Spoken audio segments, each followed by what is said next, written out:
سورہ کافرون مکی صورت ہے، ہجرت سے پہلے اس کا نزول ہوا۔ قرآن پاک کی ترتیب کے اعتبار سے اس کا نمبر 109 ہے۔ قرآن پاک کے نازل ہونے کے اعتبار سے اس کا نمبر 18 ہے۔ اس میں 6 آیتیں ہیں اور 1 رکوع ہے، 26 کلمات ہیں، 94 حروف ہیں۔ اس سورہ مبارکہ کا شان نزول یہ ہے کہ قریش کی ایک جماعت نے سید عالم صلی اللہ علیہ وآلہ وسلم سے کہا کہ آپ ہمارے دین کا اتباع کیجئے، ہم آپ کے دین کا اتباع کریں گے۔ 1 سال آپ ہمارے معبودوں کی پوجا کریں، 1 سال ہم آپ کے رب کی، آپ کے معبود کی عبادت کریں گے۔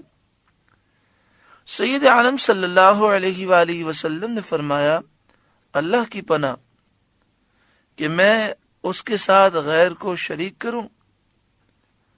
کہنے لگے تو آپ ہمارے کسی معبود کو ہاتھ ہی لگا دیجئے، ہم آپ کی تصدیق کر دیں گے اور آپ کے معبود کی عبادت کریں گے۔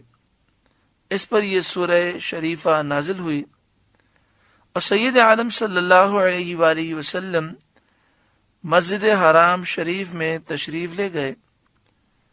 وہاں قریش کی وہ جماعت موجود تھی۔ حضور صلی اللہ علیہ وآلہ وسلم نے یہ سورت انہیں پڑھ کر سنائی تو وہ مایوس ہو گئے اور حضور صلی اللہ علیہ وآلہ وسلم کے اصحاب کے در پہ ایذا ہوئے، انہیں تکلیفیں دینے لگے۔ بسم اللہ الرحمن الرحیم، اللہ کے نام سے شروع جو نہایت مہربان رحم والا۔ قل یا ایھا الکافرون، آپ فرمائیے اے کافروں۔ مخاطب یہاں مخصوص کافر ہیں جو علم الہی میں ایمان سے محروم ہیں۔ لا اعبد ما تعبدون، نہ میں پوجتا ہوں جو تم پوجتے ہو، ولا انتم عابدون ما اعبد، اور نہ تم پوجتے ہو جو میں پوجتا ہوں، یعنی جس کی میں عبادت کرتا ہوں تم اس کی عبادت نہیں کرتے۔ ولا انا عابد ما عبدتم، اور نہ میں پوجوں گا جو تم نے پوجا۔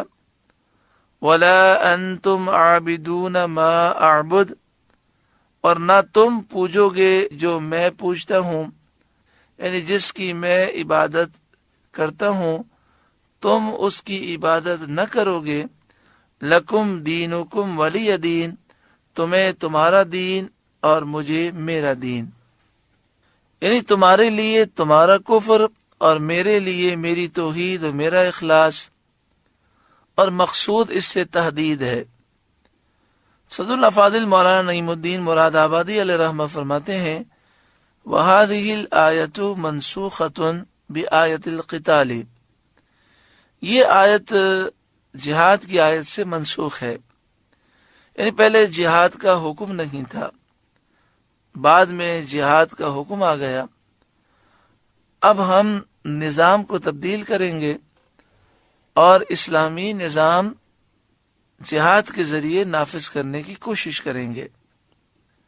اس سورہ مبارکہ کے درس سے یہ معلوم ہوا کہ کسی کو اسلام کی طرف مائل کرنے کے لیے گناہ نہیں کر سکتے۔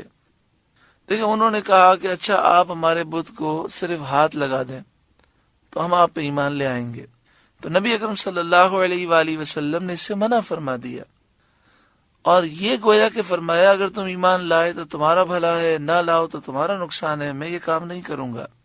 یاد رکھیے، کسی کو دین کی طرف مائل کرنے کے لیے گناہ نہیں کیا جا سکتا، شریعت کی نافرمانی نہیں کی جا سکتی۔ دوسری بات یہ کہ اس سورہ مبارکہ میں ہے، اے محبوب آپ فرمائیے یا ایھا الکافرون، اے کافروں۔ اس سے معلوم ہوا کہ کافر کو کافر کہنے میں حرج نہیں۔ یہ جو مشہور ہے کہ کافر کو کافر کہنا غلط ہے، گناہ کا باعث ہے، تو یہ باتیں درست نہیں ہیں اور یہ سمجھنا کہ کافر کو کافر کہنا یہ اخلاق کے خلاف ہے، تہذیب کے خلاف ہے، تو یہ بھی سوچ غلط ہے، کیونکہ قرآن تو اخلاق کا درس دیتا ہے، اور اللہ تعالیٰ نے اپنے محبوب سے فرمایا کہ آپ فرمائیے اے کافروں۔ تو لہٰذا جو لوگ یہ سمجھتے ہیں کہ کافر کو کافر سمجھنا کہنا غلط ہے، ان کی سوچ غلط ہے۔ ہاں، یہ الگ بات ہے کہ کافر کو دین کی طرف مائل کرنے کے لیے اس کو پیار محبت کے ساتھ دین کی دعوت دی جائے، وہ مسئلہ الگ ہے، لیکن کافر کو بھی کافر نہ سمجھا جائے تو پھر کیا سمجھا جائے؟ جو کافر ہے اسے کافر سمجھیں گے، جو مومن ہے اسے مومن سمجھیں گے۔ اللہ تعالیٰ عمل کی توفیق عطا فرمائے۔ سورہ کافرون کا درس مکمل ہوا۔ اللہ تعالیٰ اس سورہ مبارکہ کے نور سے ہمارے قلوب کو روشن فرمائے۔